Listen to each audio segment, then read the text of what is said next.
Reflexión del Evangelio. Gloria a ti, Señor Jesús.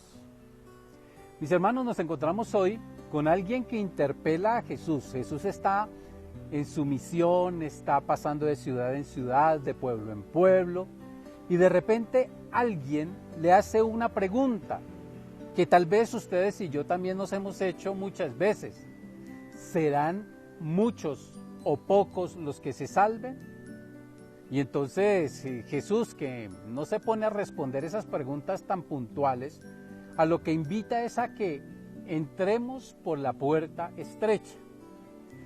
A los judíos les podía ocurrir que pensaran que por ser el pueblo elegido eran los únicos que se iban a salvar, al menos los que creían en la salvación en el sentido de resurrección para la vida eterna, ¿verdad?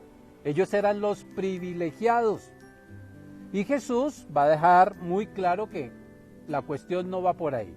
Se trata de entrar por la puerta estrecha. Es decir, que el reino de los cielos es algo maravilloso.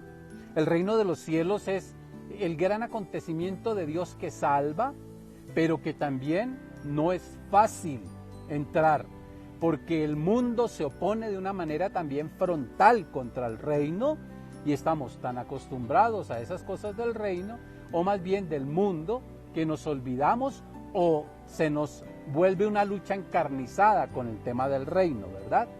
Entonces por eso Jesús dice, esfuércense por entrar por la puerta estrecha.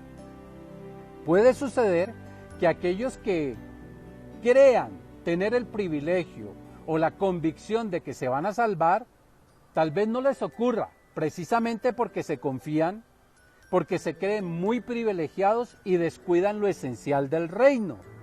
Le pasaba a los judíos, a los que Jesús tanto criticó como los fariseos o los maestros de la ley, que se creían muy seguros de sí mismos, pero se olvidaban de lo fundamental del Evangelio, que es el reino del amor, de la justicia, de la misericordia, ¿verdad? Entonces puede ser que muchos convencidos estén en peligro de que tal vez no entren, o al menos deberían replantearse seriamente que también están en ese proceso para poder entrar en el reino por esa puerta estrecha. Entonces, muy claro para nosotros, cuidado, porque podemos estar muy confiados en una vida que creemos muy religiosa, muy piadosa, muy cristiana, y nos estamos olvidando tal vez de lo fundamental.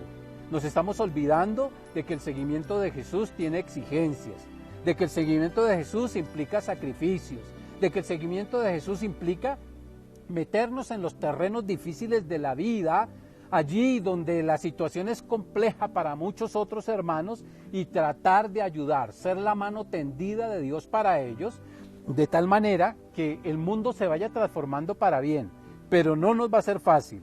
Primero porque es un terreno complicado y segundo porque muchos se van a querer oponer a ese propósito nuestro de actuar a la manera de Jesús.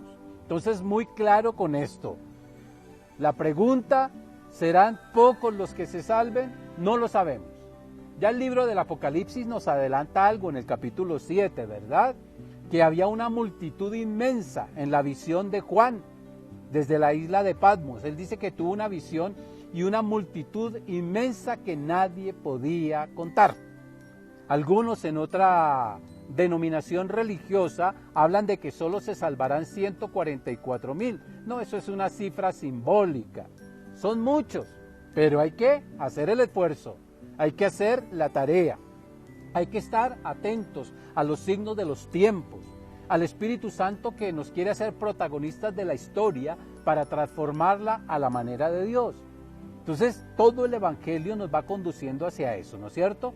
Entrar por la puerta estrecha y caminar en el reino del amor, de la justicia, pero va a ser difícil, nos va a exigir mucho esfuerzo personal, mucha oración también, va a exigir dar lo mejor de nosotros, va a exigir que no nos guardemos los dones que el Señor nos ha dado, sino que los pongamos a trabajar para el bien de nuestros hermanos. Cuidado con pensar que por pertenecer a la iglesia de Jesucristo, por el bautismo, ya con eso es suficiente. que por bautizar a nuestros hijos ya eso es suficiente, que porque nos casamos por la iglesia, entonces ya eso es suficiente. Cuidado, cuidado con eso, porque recuerden que el Señor nos dice, puede que en el momento del juicio de Dios, que es un juicio justo, nosotros le digamos, Señor, fuimos a tu iglesia, Señor, comulgamos tantas veces, Señor, nos casamos por la iglesia y el sacramento, y el Señor tendrá que decirnos, apártense de mí, no los conozco. ¿Por qué? Porque no estábamos allí donde nos recuerda el capítulo 25 del Evangelio de Mateo. Tuve hambre y me diste de comer, tuve sed y me diste de beber, estuve en la cárcel y fuiste a visitarme, enfermo y fuiste a verme. Y podemos ampliar ese elenco de cosas, ¿verdad? Estaba allá en el rostro del niño de la calle y no me atendiste. Estaba en el enfermo del hospital que necesitaba una ayuda económica, una ayuda solidaria, y teniendo no lo hiciste. Estaba en tu esposa que clamaba atención y no me escuchaste. Estaba en tus hijos que estaban pidiendo ternura, cuidado, orientación, y no lo hiciste. ¿Ven? Entonces no es cuestión puramente de preceptos religiosos. Sí, hay que cuidar eso, pero sin descuidar lo fundamental, como el Señor nos recuerda también en el Evangelio. De tal manera que, mis hermanos, hoy la invitación es a eso. Hoy el Evangelio nos dice, estén atentos, vigilantes también, pero recuerden que no por el hecho de pertenecer a la iglesia de Jesucristo, por eso ya están salvos. No, hay que mirar al Señor, aprender del Señor. No estamos totalmente aprendidos. Siempre debemos estar atentos en qué debemos pulirnos, en qué debemos corregirnos, qué de bueno tenemos y cada vez hagamos lo mejor, ¿verdad? ¿Cómo podemos comunicar a otros la buena nueva del Evangelio y conformar esos equipos de testimonio, de testigos de Jesucristo, pero siempre con la mirada puesta en Jesús, siempre? Y no pretendamos sacar el esfuerzo de nuestra vida cristiana. A veces decimos, ¿por qué le pasan cosas malas a la gente buena? Como pensando, si yo voy a la misa, si yo rezo, si yo de pronto doy una ofrenda, ¿por qué me pasan cosas malas? Nos pasan cosas malas porque el mal está en muchas partes. Y también porque las circunstancias de la vida como seres humanos nos afectan, las calamidades naturales, las enfermedades también que llegan, en fin, eso es propio de todo ser humano. Y cuando vienen las cosas producidas por otros seres humanos, es producto del egoísmo, del mal que ellos dejan anidar en su corazón, pero ojalá nos encuentren fuertes y recordemos ahí que ser testigos de Jesucristo, seguirle a Él, comprender lo que es el reino, implica lucha, esfuerzo, pero sabiendo que entraremos algún día en la plenitud de Dios y ya en este mundo podemos experimentar la compañía permanente de Él y la alegría de saber que como discípulos suyos pertenecemos a su familia y estamos ayudando en la gran tarea de la transformación de esta humanidad como Dios la quiere, para que otros también sean felices. Que el Señor te bendiga en el nombre del Padre, y del Hijo, y del Espíritu Santo. Amén.